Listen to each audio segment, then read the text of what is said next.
Hello wonderful people, so we're now on 66 videos out of 365 and today's video is all about how is your fear of questions destroying your confidence. And I want to share with you 3 things that can build your confidence with questions, and I also want to tell you about an event that's coming up in October that I'd love you to come and join me if you know that your confidence, your ability to make better decisions, your ability to have better relationships, your ability to create the great environment for you, your family and people at work depends on your ability to ask good questions.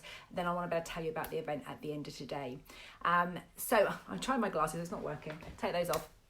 So let's just go back to what is it like when you've got a fear of asking questions.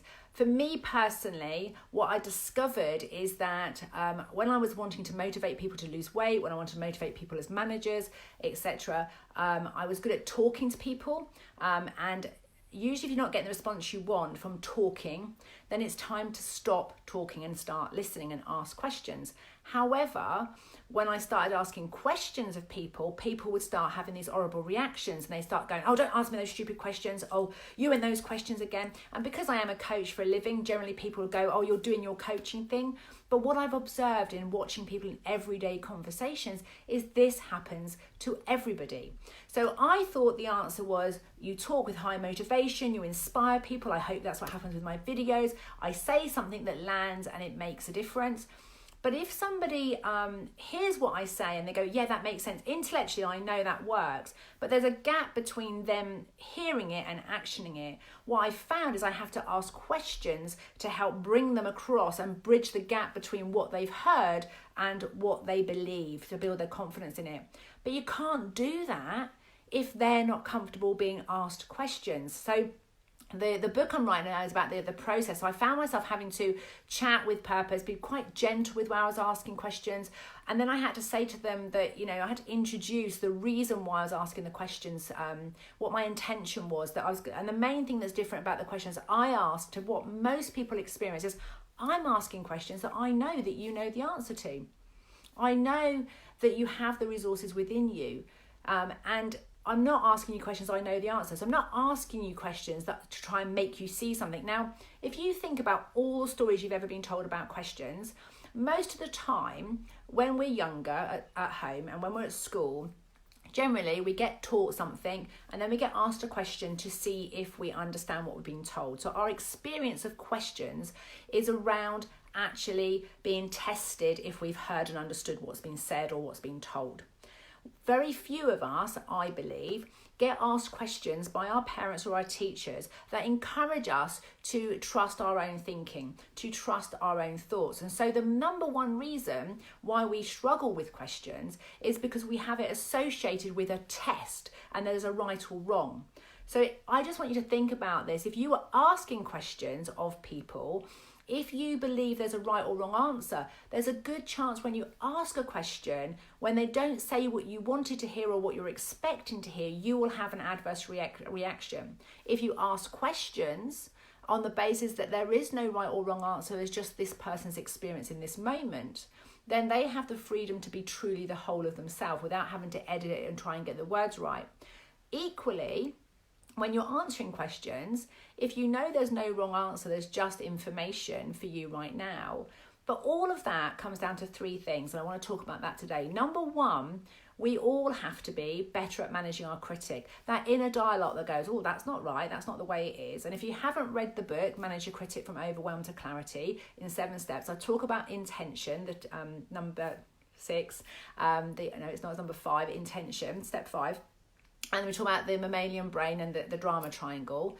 So it's all about, there's a back of the brain, your brain's hardwired to go, have I got enough food? Have I got enough drink? Am I going okay? So we're not listening when we're hungry or we're tired or we feel cold or we feel too hot. So our basic needs have to be met first and foremost to be able to listen. So if you're asking questions and somebody's not in a good space physically or mentally, there's a good chance that no matter what question you ask, it would create a reaction.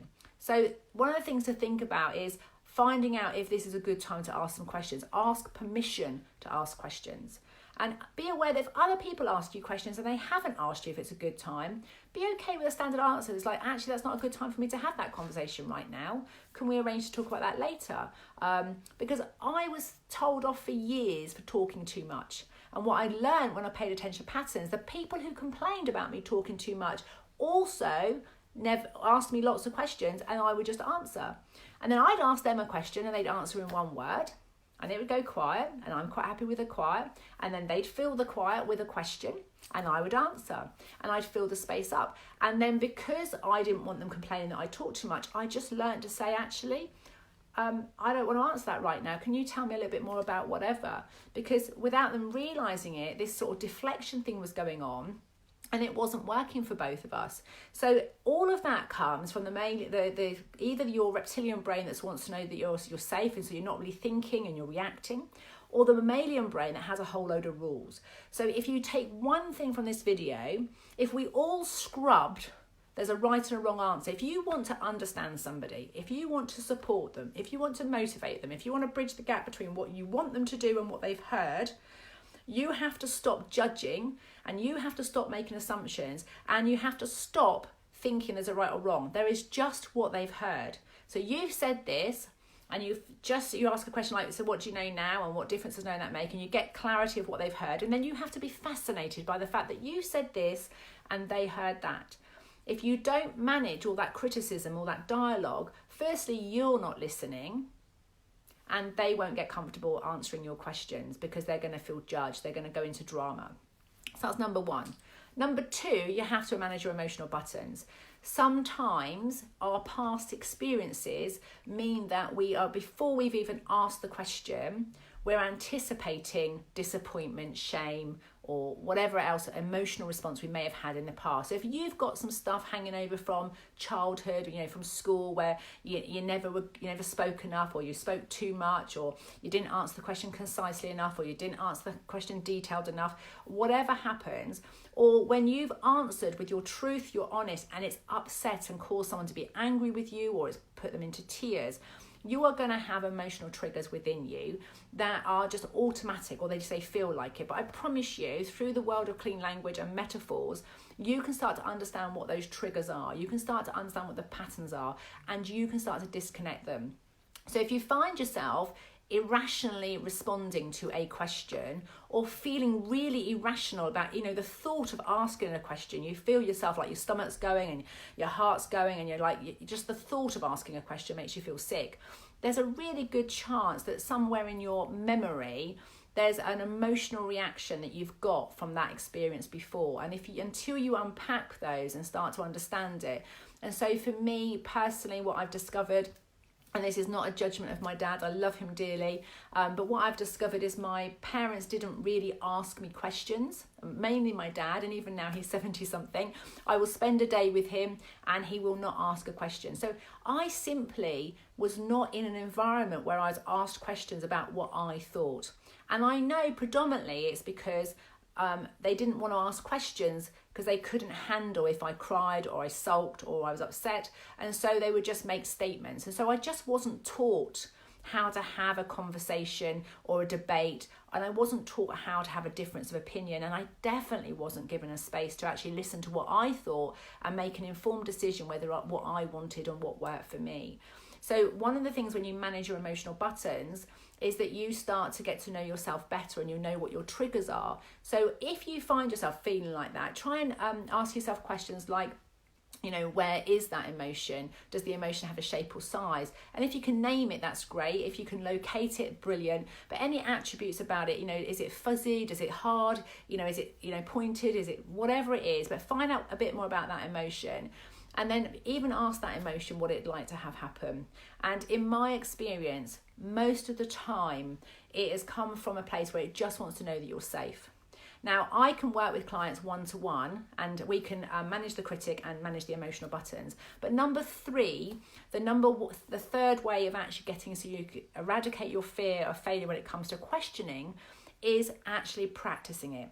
There is nothing better than being in a group environment where somebody, a peer support, a complete stranger, asks you a question, and in the moment you have that experiential reaction of feeling uncomfortable with it, and actually can unpack it and actually disconnect the emotional trigger, manage your critic, and physically update your system so your body goes, oh, actually, When you ask questions, people stay curious.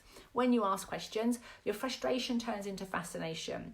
And so the third way, if not with me, you have to find a group of people where you can practice asking questions and practice noticing how they respond and noticing the reaction, the emotional response that you're having. And then when you're having an emotional response and they're having an emotional response, you have to have a peer support network where you can go, okay, so ask some more questions about what's happening for them. Now, for years, I was told that I overanalyzed things, that I overthought things. And what I've realized is actually the people that were saying that to me underanalyzed things and underthought things. And when you take the time to get to know yourself at this deeper level, guess what? Relationships are easier. Life is easier. Decisions are easier. And if you've got a really big decision to make or it's really challenging, it won't necessarily, it will still have some uncomfortable bits to it, but you will know exactly what you need from the people around you in order to make that decision and to be comfortable with and confident with your answer. And sometimes, with the question thing, we can't live life without questions. And right now with social media, you are being bombarded with different questions and different information. If you don't have a way of questioning the world and taking it back and checking in with what's right for you, there's a really good chance that you're going to raise children that lack confidence. You're going to raise children that lack the ability to question themselves and the world around them.